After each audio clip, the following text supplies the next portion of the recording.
I'm just going to start out with some statistics regarding guns and gun ownership.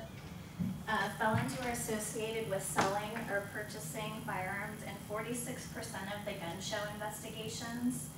Firearms that were illegally diverted at or through gun shows were recovered in subsequent crimes, including homicide and robbery, in more than a third of the gun show investigations. All 4 guns used in the Columbine school massacre were bought at gun shows without background checks.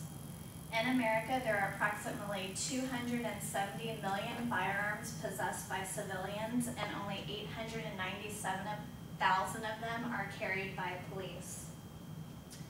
There are approximately 20% of gun owners that own 65% of the guns, and buyers that purchase firearms through private sales in the U.S. don't have to pass a background check before obtaining possession of a weapon. This includes sales to criminals, felons, and people with a history of severe mental illness. Since 1950, every public mass shooting, with the exception of just one in the U.S., has occurred in a place where civilians are banned from carrying firearms. The U.S. has the highest gun ownership rate in the world. There are 89 guns to every 100 Americans, compared to 6 in England and Wales. The Brady Handgun Violence Prevention Act was enacted November 1993 and is an act of the United States Congress that instituted federal background checks on all firearm purchases in the United States. It was signed into law by President Bill Clinton and went into effect on February 1994. The act was named after James Brady, who was shot by John Hinckley Jr. during an attempted assassination of President Ronald Reagan on March 30th, 1981. Jim Brady was press secretary to President Ronald Reagan when both he and the president, along with a Secret Service agent and a Columbia police officer, were shot during the assassination attempt by John Hinckley Jr. Brady was shot in the head and suffered serious wounds that left him partially paralyzed for life. John Hinckley Jr. bought the .22 caliber revolver used in the shooting at a Dallas, Texas pawn shop.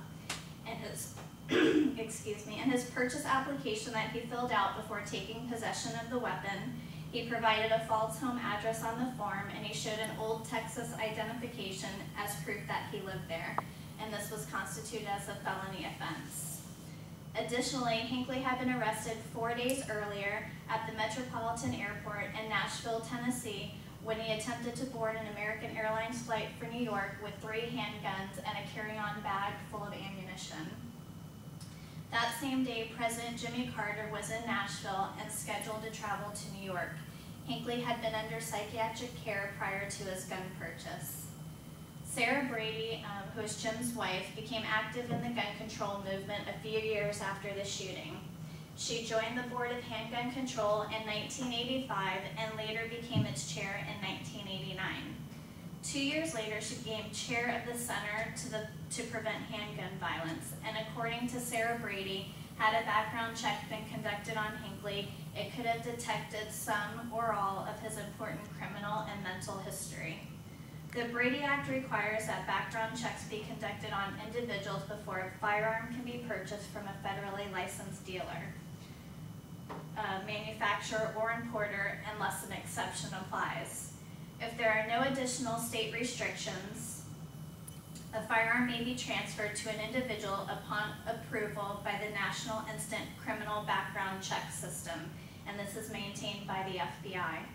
In some states, proof of a previous background check can be used to bypass the NICS check.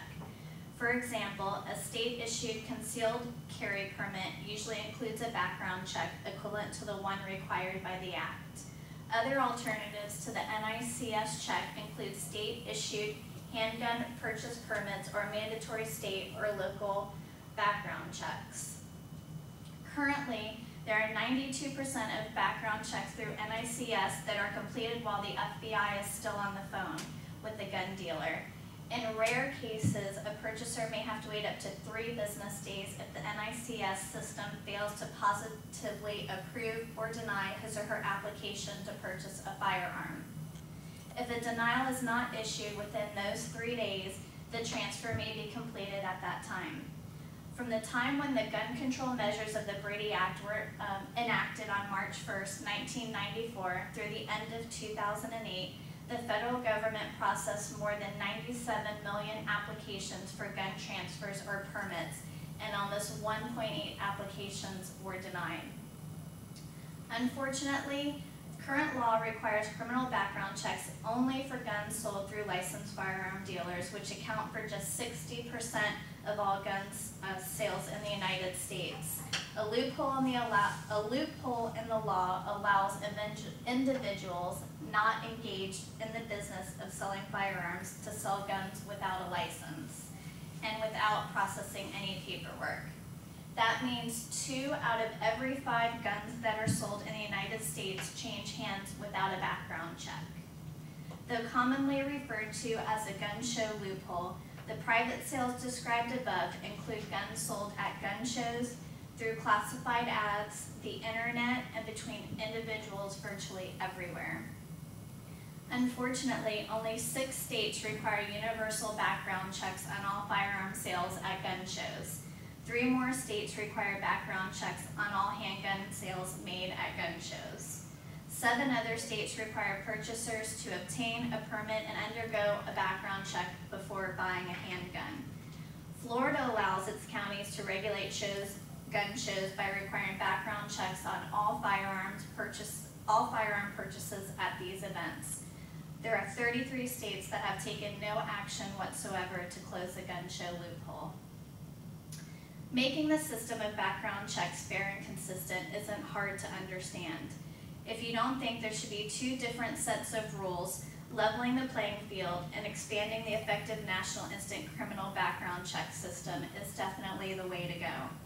For the same reasons we don't make getting screened for bombs or weapons optional at the airport, or registering your car you only have to do if you want to, having a giant loophole in the background check system just doesn't make sense. Here are some of the facts why. Criminals and the mentally ill do submit to background checks. We know roughly 1.7 million criminals and mentally ill people have been stopped from buying a gun by a background check since 1999. What we don't know is how many of them got a gun anyway at a gun show or a different private sale. Criminals use the gun show and private sales loophole to get their guns, and then they use them to injure and kill people. 80% of criminals who committed a crime with a gun said that they got their gun through a private transfer with no background check. The reality is that closing the gun show loophole and expanding a simple system that works with respect will not encroach on our Second Amendment rights. 91% of background checks are completed instantaneously, and their records are kept by folks who run them and not by the government. We're not looking to limit private transfers. Proposed legislation should and will take into account transfers between family members, for example, and the needs of citizens in rural locations. Background checks protect the Second Amendment rights of law-abiding citizens, and they serve a patriotic purpose, making sure that we have one system for those who want to purchase a firearm, not 2. One for those desperate to avoid detections and bent on violence, and one for the rest of us.